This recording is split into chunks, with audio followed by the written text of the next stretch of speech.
세상에서 믿는 자로 살아가는 게 쉽지 않은 것 같습니다. 믿는 자라는 것은 성도겠죠. 신자로서 하나님을 믿는 사람으로서 살아가는 게 쉽지 않은 세대를 우리가 살아가고 있습니다. 2024년도 종교 통계를 보니까 기독교가 16.6% 정도 됩니다. 100으로 봤을 때 16%가 기독교를 믿는다고 말하는데, 근데 거기에는 이단도 들어있을 것이고 기독교를 다 쓰는 교단들을 다 사용할 것입니다. 이단을 빼고 나면 한 10% 정도 좀 넘을 겁니다. 근데 거기서 또 숫자를 빼보면 진짜 신실하게 하나님이 진짜 나의 모든 삶을 인도하시고 예수님이 나의 구주라고 인정할 수 있는 그런 믿음의 사람 참신자의 비율은 점점 낮아집니다. 그러면 뒤집어 보면요, 이 세상에서는 90% 정도가 하나님을 믿지 않는 것입니다. 하나님을 아는 데 관심이 없고요, 하나님이, 예수님이 누구신지 별 관심이 없는 사람들이 바로 이 세상 사람들인 것입니다. 점점 믿는 자의 숫자가 줄어들고 믿지 않는 사람들의 숫자가 대다수를 이렇게 세상이 인도하고 있기 때문에 다수의 사람들로 속해 있는 우리 믿는 자들이 세상을 살아가는 것은 쉽지 않습니다. 세상 속에 살아가는 성도들이 세상의 문화와 세상의 뉴스, 세상의 이슈거리에 따라서 우리의 마음이 불편하기도 하고 흔들거리기도 하고, 저렇게 사는 것이 진짜 세상을 잘 사는 것처럼 여길 때도 있습니다. 저렇게 살아야 되나? 그 사람들의 소식이 어디서 많이 나옵니까? 뉴스 매체를 통해서. 옛날에 신문을 보면서 일면에 보면 데스스피라는 부분들이 있을 건데, 지금은 인터넷 뉴스를 보면 그런 뉴스들이 늘 계속 나옵니다. 사건, 사고들이 나옵니다. 사람들의 끌만한 이목거리들을 계속 쏟아냅니다. 그래서 그것을 보면 저도 가끔 저렇게 또 살아야 되는가? 저렇게 사는 게 진짜 사는 사람 맞는가? 세상을 이끌어가는 이야기가 많이 있습니다. 정치면이라든지 경제면이라든지 스포츠, 여러 가지가 있습니다. 그런데 이 시대는 모든 것들을 다 포용한 것처럼 보이지만 실제로는 자기의 이익에 따라서, 자신의 유익에 따라서 고르고 움직이는 시대인 것입니다. 자기가 원하는 거, 자기가 바라는 거, 자신이 뜻이 옳다는 거, 자기가 이루고 싶은 거, 거기에는 무슨 이야기가 빠져 있습니까? 하나님에 대한 이야기가 빠져 있습니다. 하나님은 없습니다. 하나님은 존재하지 않습니다. 하지만 우리 하나님은 여전히 살아계시고 여전히 일하고 계시고 여전히 우리 가운데 계시는 분이 바로 하나님이십니다. 왜냐하면 역사의 주관자는 하나님 한 분밖에 없습니다. 아무리 전쟁이 많고 아무리 강대국이 많고 아무리 재정적인 물질적인 부분이 풍부해도 그 모든 것들을 다스리고 이끌으시는 분은 하나님 한 분밖에 없는 것입니다. 그 하나님을 믿는 우리가 얼마나 행복한지를 우리 가운데 늘 표현하는데, 우리는 세상을 살아가면서 너무 힘든 나머지 하나님이 없는 사람처럼 살아갈 때가 많이 있습니다. 예전에도 잠깐 간증했는데, 제가 청년 때 너무 가정 형편이나 내 상황이 힘드니까 길거리를, 금남로를 걸어가면 항상 두 여자분이 따라다닙니다. 그 여자분은 나한테 돌아와서 저한테 도에 대해서 하십니까? 라고 물어보는 거예요. 보니까 제가 이제 후에 지나서 그 모습을 보니까 저도 찍겠더라고요. 저 사람 걸릴 것 같아. 좀 지나고 오면 걸려서 저기서 이야기하고 있더라고요. 마음에 하나님 주신 평안을 가지고 못 살았던 저의 모습을 다시금 돌아보는 것 같습니다. 세상은 그렇게 살아가는 사람들이 너무 많습니다. 계속 사무엘서를 말씀을, 제가 사무엘상을 나누고 있는데, 사무엘상의 그 모습도 사사시대와 같고 금방 말한 것처럼 자신의 소견에 오른 대로, 자신이 뜻하는 대로, 자신의 생각대로 살아간 사람들이 대부분입니다. 근데 그 대부분 가운데 전혀 알지도 못하고 어떻게 명함도 못 내미는 엘가나의 가정, 그 가정의 한나를 통해서 하나님께서 어떻게 이끄시고 어떻게 이스라엘 백성들을 만들어 가시고 다듬어 가신지를 보여주시, 우리 가운데도 그렇게 보여주신다는 것입니다. 근데 오늘 말씀은 그 반대 측면에서 보면 유명한 가문이죠. 엘리 가문. 제사장 대제사장의 가문입니다. 명망만 내밀어도 그래요. 죽여 세우는 그런 가문의 사람이 바로 엘리인 것입니다. 그 엘리의 가문 가운데 어떠한 모습을 들고 있는지, 그런데 그 엘리의 가문이 이렇게 처절하게 악한 모습을 가지고 있다고 보면 세상이 끝이 이렇구나라고 끝날 것인데 그런 게 아닙니다. 하나님은 분명히 무언가를 준비하고 계셨고 하나님은 일하신다는 것입니다. 본문으로 다시 가보면 엘리에 대해서 소개를 합니다. 22절에 보면 엘리가 매우 늙었더니, 엘리는 나이가 많은 사람입니다. 엘리가 죽었을 때 나이가 98세였습니다. 사무엘상 4장 15절에 보면 그렇게 나오는데 98세였다면 지금 이 말씀이 시작된 때를 보면 한 80여 세 정도 됐을 것입니다. 나이가 정말 많죠. 근데 나이가 많다고 늙었다는 표현이 아니라 이 엘리가 어떠한 상태인지를 보여주는 말씀 같습니다. 엘리가 늙음으로 엘리가 할 수 있는 것들이 아무것도 없는 모습들을 계속적으로 말씀 가운데 보여주고 있습니다. 그 엘리의 일을 대부분 그 아들인 온니와 비느하스가 하고 있습니다. 그런데 그 아들들, 이 엘리의 아들들의 소식이 바로 악행을 한다는 것입니다. 22절 보면 엘리가 매우 늙었더니 그의 아들들이 온 이스라엘에게 행한 모든 일, 온 이스라엘 백성들에게 행한 일들이 있다는 것입니다. 그 다음에 회막문에서 수종드는 여인들과 동침하였음을 듣고 엘리가 자신들의 자신을 대신해서 자신의 일을 하는 그 아들들의 소식을 들었는데, 좋은 소식을 들으면 좋겠지만 나쁜 소식을 들은 것입니다. 첫 번째는 그 아들들이 여호와의 제사를 멸시하고 백성들의 재물을 강탈하는 것입니다. 물질적인 죄를 범하고 있는 것입니다. 사무엘상 2장 22절에 보면 엘리의 아들들은 행실이 나빠 여호와를 알지 못하더라. 그들이 그렇게 행한 이유가 하나님을 알지 못하기 때문입니다. 하나님을 마음에 받아들이지 못하는 것입니다. 만왕의 왕이 되시고 만군의 주인이 되신 하나님을 바라보지 못하기 때문에, 그 마음에 하나님을 담지 못하기 때문에 마음이 부패하고 그 안에 마음 가운데 죄악이 도사리고 있고, 오로지 자신의 옳은 소견대로 자신의 생각대로 행한 것입니다. 하나님께 드려야 할 제물을 빼앗는 것입니다. 아니, 제사가 끝나기도 전에 생고기를 강탈해 갑니다.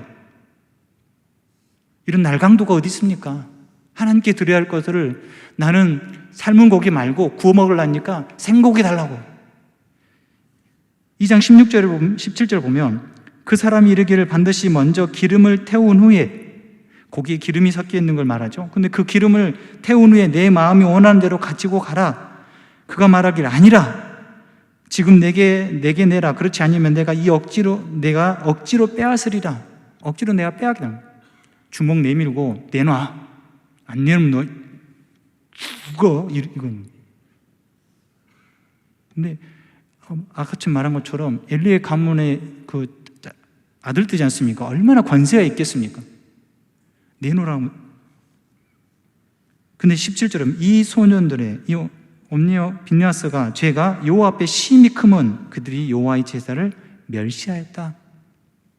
하나님의 제사를 멸시한 것입니다. 그들은 하나님을 무시했고 하나님이 없는 사람처럼 살아갑니다. 이 세상도 하나님을 없는 사람처럼 살아간 사람들이 대다수입니다. 근데 그런 모습을 보면서 우리도 가끔 현혹됩니다. 저렇게 살아도 되는가? 아니, 하나님 없는 저런 사람들이 잘 되고 부자도 되고 좋은 집도 좋은 차들 타고, 아니 저 사람은 승승장구하고 왜 나는 이렇게 해? 그렇게 생각할 수 있을 것입니다. 그러나 그것이 우리에게 하나님께서 필요하다면 주시겠지만 그것이 내 삶의 목적이 되는 것을 하나님은 바라시지 않습니다. 하나님을 무시하고 하나님을 멀리하는 자들은 세상의 욕심을 따라갈 수밖에 없고 그 욕심에 매몰될 수밖에 없는 것입니다. 또 이들이 범한 죄가 뭡니까? 회막문에서 수종드는 여인들과 동침한 것입니다. 회막문에서 수종드는 여인들은 그 제사를 드리기 위해서 필요한 것들을 보충하고, 물론 레위 자손들이 하겠지만 솥에 장작불을 떼고 고기를 삶고 제사장들이 입었던 옷을 수선하고 빨고 음식을 장만하고, 이 모든 일들을 하는 여인들을 말하는 것입니다. 그 여인들을 함께 동역자, 함께 이 모든 일들을 함께하는 사람으로 보는 것이 아니라 정욕의 눈으로 본 것입니다. 인간의 정욕의 눈으로. 회막문에서 수종드는 여인들과 동침은 분명 간음죄입니다. 간음죄는 사형에 해당하는 심각한 범죄입니다. 오늘 말씀이 22절은 두 가지만 이야기를 했지만 이 옴니오 비니아스는 여러 가지 온 이스라엘 백성들에게 많은 죄를 범한 것입니다. 여러 가지 범죄 중에 두 가지만 이야기를 한 것처럼 보입니다. 그들이 얼마나 악행하고 그들이 얼마나 나약한지를, 악한지를, 더불어서 엘리가 너무 나약하다는 것을, 엘리가 나이가 많아서 힘이 없음을 보여줍니다. 그런 악행한 소식을, 이 소리를 들었습니다. 그래서 엘리가 23절과 24절에 이렇게 표현합니다. 그들에게 이르되, 그 자녀들에게 이야기하되, 너희가 어찌하여 이런 일을 하느냐? 내가 너희의 악행을 이 모든 백성에게서 듣노라.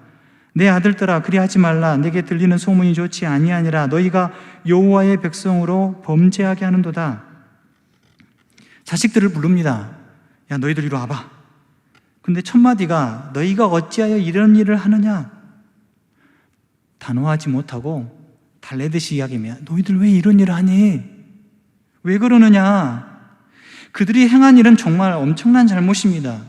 너희가 악행을 했다면, 너희들이 죄를 지었다면 일반적으로 보면 그것을 끊도록 단호하게 이야기하는 것이 부모의 모습일 것입니다.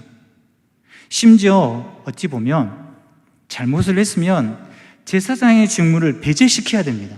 하지 못하도록 해야 하는 것이 바른 부모의 모습일 것입니다. 그런데 그렇지 않습니다. 24절도 보면 내 아들들아, 그리하지 말라. 아직 엘리는 자기 자녀들이 행하는 범죄가 얼마나 큰지를 모르고 있는 것 같습니다. 엘리는 지금 자녀들에게, 야, 너희 죄가 지금 무엇인지 아느냐? 너희들이 그런 일을 행했다고? 내가 소문을 들으니까 너희 죄가 얼마나 큰지 너희들 모르니? 심지어 무릎 꿇게 하면서, 옴니와 비느하스 딱 무릎 꿇게 하면서, 지금 너희가 하나님께 드려야 할 것들을 네가 강탈하고 있구나. 그건 도둑질이야, 도둑질. 왜 하나님 앞에 하나님 것을 도둑질하느냐? 심지어 회막문에 수종드는 여인과 동침했느냐? 그거 간음죄인지를 너희가 모르느냐? 지금 이 순간부터 너희는 제사장 일을 그만둬라. 이게 바른 모습이겠죠. 그런데 엘리는 어떻게 표현합니다? 너희가 어찌 그런 일을 하느냐? 내 아들들아, 그래 하지 말라.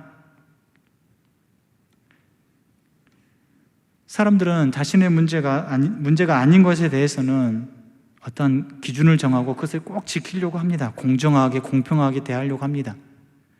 그러나 막상 자신의 문제나 가족들, 자신과 가까운 사람들의 문제 앞에 있으면 인정과 범위가 넓어집니다. 이런 저런 이유가 있겠지. 무슨 그 사람들이 뭐 잘못을 했은 게 아니라 누가 부추게 했겠지. 자신 눈에 들어있는 둘보는 보지 못하고 다른 사람의 티를 보면서 들춰내고 잘못했다고 삿대질하고, 이것은 하나님의 백성의 모습은 아닌 것 같습니다. 다른 사람에게 대하는 잣대가 나에게도 똑같이 대하는 것입니다. 나는 바른 말을 하고 있는지, 나는 바른 판단 기준을 가지고 나와 다른 사람을 동일하게 대하고 있는지. 쉽지 않는 일이지만 우리는 하나님 앞에서 똑같은 심판대 앞에 서게 될 것이고, 또한 똑같은 모습이라는 것입니다. 엘리는 사람에게 저지른 죄와 25절 이하로 보면 하나님께 범한 죄를 구분하고 있습니다. 25절 보면 사람이 사람에게 범죄하면 하나님이 심판하시려니와 만일 사람이 여호와께 범죄하면 누가 그를 위하여 간구하겠느냐 하되 그들이 자기 아버지의 말을 듣지 아니하였으니 이는 여호와께서 그들을 죽이기로 뜻하셨음이라. 사람이 사람에게 범죄하면 용서할 수 있고 용서받을 수 있습니다. 그러나 하나님께 범죄하면 용서할 수 없다. 어떤 사람이 다른 사람에게 범죄하면 하나님이 선하게 재판관으로서 중간에 개입해서 벌을 내리시기도 하고 은총을 베푸시기도 하는데, 그러나 하나님께 여호와께 죄를 범하면 누가 그를 강구하겠느냐, 대신 중보하겠느냐, 중재하겠느냐? 왜냐하면 이 제사장들은 어떤 사람입니까? 바로 하나님과 백성 사이에서 그 관계를 하나님께 연결을 드리는 중요한 역할을 하는 사람입니다. 그래서 제사장은 늘 거룩성을 요구받고 그렇게 살아가야 됩니다. 그래서 만약 죄를 범하거나 사체를 만지거나 그러면 이 부정한 제사장은 제사를 드릴 수 없습니다. 부정한 상태로 드린 제사를 하나님께서 받으시지 않기 때문입니다.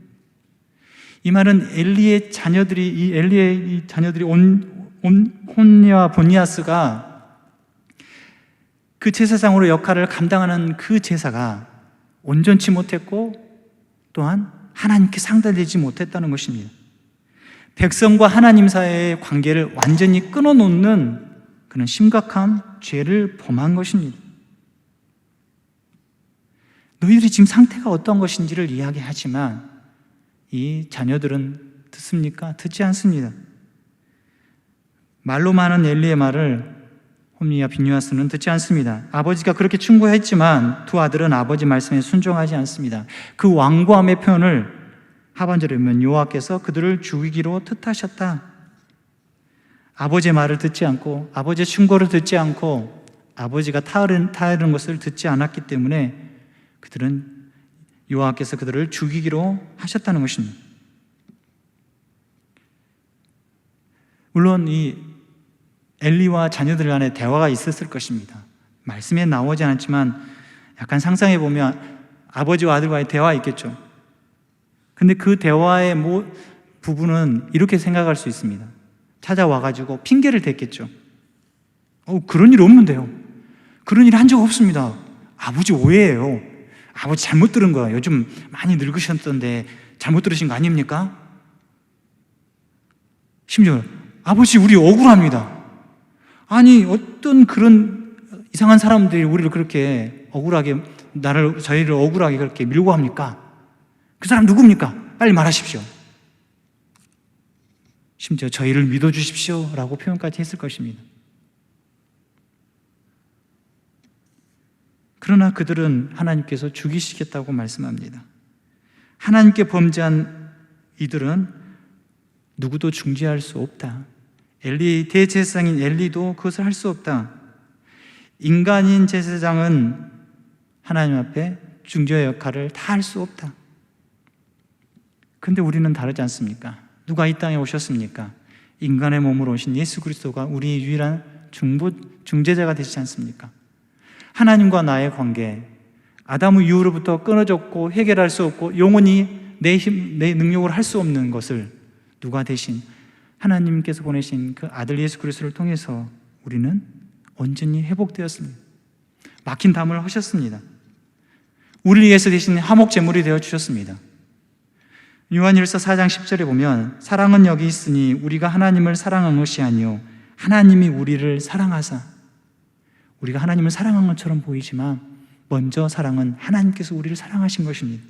우리 죄를 속하기 위하여 화목제물로 그 아들을 보내셨습니다. 우리의 사랑, 우리에게 정말 난 너를 사랑해, 정말 사랑해. 그 사랑을 누구를 통해 알게 하셨습니까? 바로 예수님을 통해서 알게 하셨다는 것입니다. 하나님 우리를 사랑하십니다. 하나님의 사랑을 아는 사람이라면 하나님의 사랑이 무엇인지 알고 우리도 그렇게 행하는 것입니다. 아까 인사했습니다. 교회에서 사랑하고 축복합니다. 이 말 많이 쓰기는 합니다. 사랑하고 축복한다 이 말을 많이 쓰기는 하지만 실상 우리들이 그 말의 표현들을 삶에서 얼마나 드러내고 있습니까? 옆 사람에게 은혜의 말을 많이 하십니까? 아니면 죽겠네, 못 살겠네, 힘드네 말을 더 많이 하십니까? 아니, 심지어 혹여나 그런 분이 없겠지만 험담하십니까? 하나님을 사랑하면 성도들을 사랑할 수밖에 없습니다. 하나님을 존중하면 옆에 있는 성도를 존중할 수밖에 없습니다. 그게 은혜 아니겠습니까? 내가 존중을 하면 존중을 받게 되는 것입니다. 어떤 것이 은혜의 말이고 또한 사랑의 언어이겠습니까?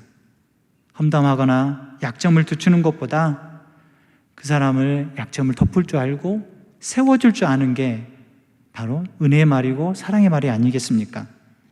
특별히 공동체를 세우는 일들 가운데 우리는 이 부분에 대해서 정말 조심해야 됩니다. 여러분들이 속한 공동체가 있습니다. 남녀전도회, 구역이라든지 권사회라든지 그 공동체가 살아있고 행복하려면 그 공동체를 세우는 말들을 해야 됩니다. 못하겠다, 힘들다. 물론 힘이 들고 어렵습니다. 저도 힘듭니다.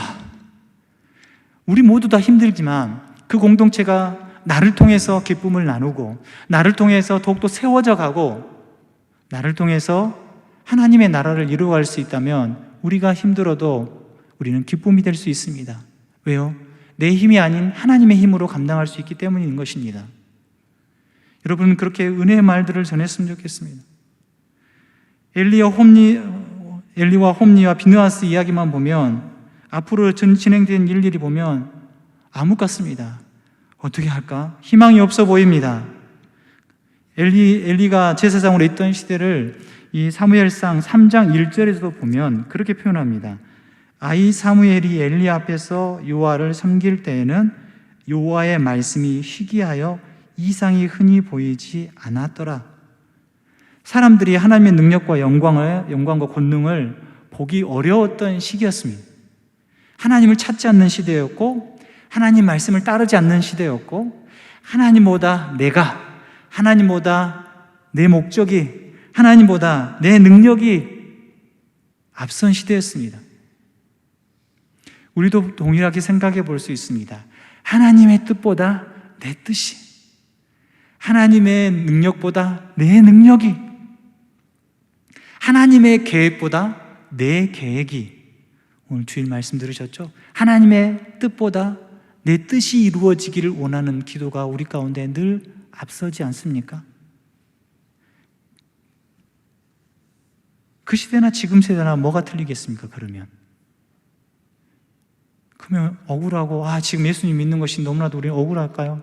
아닙니다. 그런데 하나님은요, 분명히 이런 시대에도 하나님의 은혜를, 하나님의 뜻하심, 하나님의 일하심이 분명히 존재합니다. 26절 말씀 보겠습니다. 아이 사무엘이 점점 자라매 여호와와 사람들에게 은총을 더욱 받더라. 비록 짧은 말씀이지만 은혜의 말씀입니다. 하나님은 여전히 일하고 계심을 말씀 가운데 기록하고 있습니다. 엘리와 그 아들들이 제사장이고 거룩하게 살아야 되지만 그들은 부패했고 그들은 죄를 지었고 심지어 그들은 무능했습니다. 그들이 부패하고 죄를 짓고 무능한 것은 여호와를 알지 못하기 때문입니다. 여호와를 제대로 안다면 죄악을 저지르지 않을 것이고 심지어 그들에게 벨리알의 아들이라는, 사단의 아들이라는 표현을 쓰지 않을 것입니다. 하나님을 알지 못하고 하나님을 마음으로 모시지 않았기 때문에 온갖 죄를 범한 것입니다. 자신의 옳은 소견대로 행하고 살아간 것입니다. 그러나 이 시기에도 하나님은 분명히 일하고 계시고 이 모든 것들을 뒤집어볼 역사를 시작하고 계신 것입니다. 하나님 믿는 백성들은 이 엘리나 홈리와 비느하스의 일을, 그것을 보는 것이 아니라 그 너머에 사무엘을 보셔야 됩니다. 하나님은 사무엘을 자라게 하십니다. 사람들에게 은총을 받게 합니다. 그 과정 가운데 하나님께서는 개입하시고 함께 하시는 것입니다. 하나님이 일하시는 것을 느끼고 경험해야 됩니다. 하나님이 거기 계시고 역사하시는 분이구나. 하나님은 일하고 계시려는구나. 내 삶이 힘들고 어렵고 닫혀있고 막혀있을지라도 하나님은 여전히 나에게 손을 내밀어 주시고 나와 함께 하시는 분이 되어 주십니다. 하나님께서는 큰 곳에도 일하시지만 작은 데서부터 시작해서 하나님의 역사를 이루어 가십니다. 창세기에 보면 하나님께 택한 백성들의 모습들을 보십시오. 비록 보잘것없고 문제 많고 아니 왜 이런 사람이 하나님께 택하셨을까라고 생각할 수 있지만 그러나 그 사람을 택해서 하나님이 누구신지를 보여주신 것입니다. 하나님이 여전히 사랑하고 여전히 문제 많고 연약한 그들을 하나님께서 사랑하신다고, 그들을 통해서 하나님의 나라를 이루어 가신다고. 하나님은 이 사무엘을 통해서 하나님께서 이루어 가시는 것이 무엇이겠습니까? 하나님의 나라, 하나님의 백성들, 하나님을 끝까지 의지하는 백성들의 삶이 무엇인지를 알기를 원하시는 것입니다. 하나님을 믿지 않는 90% 이상의 세상 사람들이 있습니다. 그들은 교회를 욕하고 교회가 조금만 잘못하면 그 트집 잡아가지고 교회를 무너뜨리려고 공격합니다. 자기들은 그렇게 죄를 범해도 그냥 가만히 넘기고 슬쩍 넘기면서 교회에서 조금만 잘못하면 교회가 그럴 수 있느냐부터 시작해가지고 그냥 다 파헤칩니다. 비난합니다. 성도들도 비난합니다. 목회자들은 끝까지 물고 늘어집니다. 하나님이 없다고 말하는 세상 가운데 우리는 살아가고 있습니다. 하지만 여러분, 이 마음의 중심에 살아계신 하나님에 대한 믿음이 늘 변함없으시길 바랍니다. 그 마음을 새롭게 하시는 분이 하나님이 되어주십니다. 하나님께서 일하고 계십니다. 우리 안에 내주하시는 성령 하나님께서 그 연약한 믿음을 사용하여서 교회를 세워가시고 우리를 세워가 주실 줄 믿습니다. 그 하나님을 예배하고 또한 바르게 섬기도록 우리를 인도하셔 주실 줄 믿습니다. 내 힘으로 하는 것이 아닙니다. 하나님께서 우리에게 힘을 주십니다. 우리 안에 계시는 성령 하나님께서 우리 안에 그 일들을 하도록 능력을 주신다는 것입니다. 요한일서 4장 13절에 보면 그의 성령을 우리에게 주심으로 우리가 그 안에 거하고 그가 우리 안에 거하시는 줄을 아느니라. 우리가 할 수 있습니다. 우리 안에 누가 계시니까요? 성령 하나님이 계시기 때문에 우리가 그 일을 행할 때 이건 하나님이 하시는 일이구나 라고 느낄 수 있습니다. 누가 느끼게 하십니까? 성령 하나님께서 느끼게 하시는 것입니다. 디모데후서 1장 14절에 보면 우리 안에 거하시는 성령으로 말미암아 내게 부탁한 아름다운 것을 지키라. 바울은 디모데에게 마지막으로 편지를 쓰면서 복음을 지킬 것을 바라고 있습니다. 그렇게 할 수 있는 능력은 너에게 있는 것이 아니라 성령 하나님께 있다는 것을 말하는 것입니다. 우리가 할 수 있는 것이 아닙니다. 하나님께서 하시는 것입니다. 우리 안에 거하시면서 우리를 도우시는 그 성령님을 의지하며 오늘도 우리가 걸어가야 할 것입니다. 여러분, 지금 세상에서 어떤 것이 보이십니까? 어떻게 하면 잘 산다더라, 어떻게 하면 돈을 잘 번다더라, 어떻게 투자하면 돈을 더 크게 한다더라. 물론 그런 소리에 귀가 쏠리기는 쏠립니다. 저도 쏠리더라고요. 근데 그러한 소리보다, 그런 것에 눈을 들기보다 우리는 바르게 바라봐야 할 하나님이 계신다는 것을 잊지 말아야 할 것입니다. 홈리와 빈누아스가 나쁜 짓을 한다더라 소문이 파다했습니다. 이스라엘 그 땅 가운데 파다했습니다. 근데 그 사람들과 함께 그 사람들이 먹는 것을 좀 같이 누릴 수 있지 않을까? 그들에게 잘 보이면 되지 않을까? 저렇게도 제사장도 저렇게 사는데 나도 그냥 대충 살면 되지 않을까? 악행도 하고 나쁜 짓도 하고 세상에서 말하는 그런 것들을 행하면서 나도 좀 살아볼까? 문제가 많고 빛도 없는 것 같은 이 시기에도 하나님은 이미 사무엘을 택하시고 사무엘을 통해서 그 이스라엘 백성들의 역사를 뒤집기 시작하고 계십니다. 하나님은 사무엘을 자라게 하시고 그 과정 가운데 하나님은 은총을 베풀어 주십니다.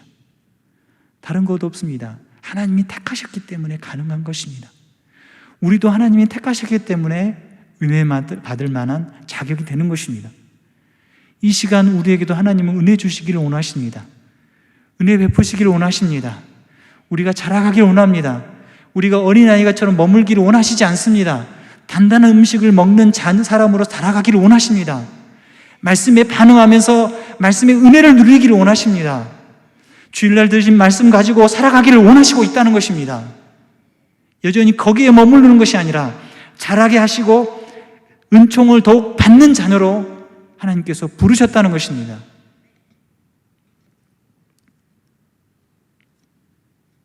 그래서 하나님의 일하심을 어디서 이루어지는지 찾아야 되고 들어야 되고 또한 그 가운데 참여해야 됩니다. 공동체 가운데 많은 사역들이 있을 것입니다. 그곳에 하나님께서 일하십니다. 그것에 참여하시고 그것에서 온전하게 바르게 세워가시는 귀한 우리 성도들이 있어야기를 바랍니다. 말씀을 맺으면 암흑과 같습니다.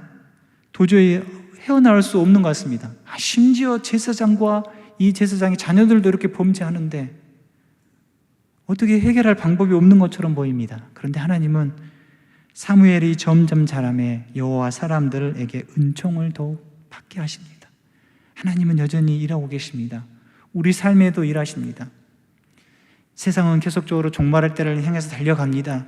믿는 자의 수가 계속적으로 줄어들고 또 믿음을 지키기가 쉽지 않습니다. 근데 하나님 나라의 원리는요, 한 알의 밀알이 썩어져서 100배, 60배, 30배의 열매가 맺게 되는 것입니다. 내가 죽어주고 내가 섬기고 내가 복음을 지키기 위해서 더욱더 열심히 살아간다면 그것을 통해서 하나님은 100배, 60배, 30배의 열매를 맺게 하실 것입니다. 그 하나님 나라의 원리에 살아가시는 귀한 우리 성도들 되시고 그렇게 살아가는 것이 복된 인생인 것입니다. 세상에서 요구하는 인생이 아니라 하나님이 바라시는 인생, 하나님의 뜻이 이루어지는 인생 되시는 귀한 하나님의 삶 되시길 축원합니다.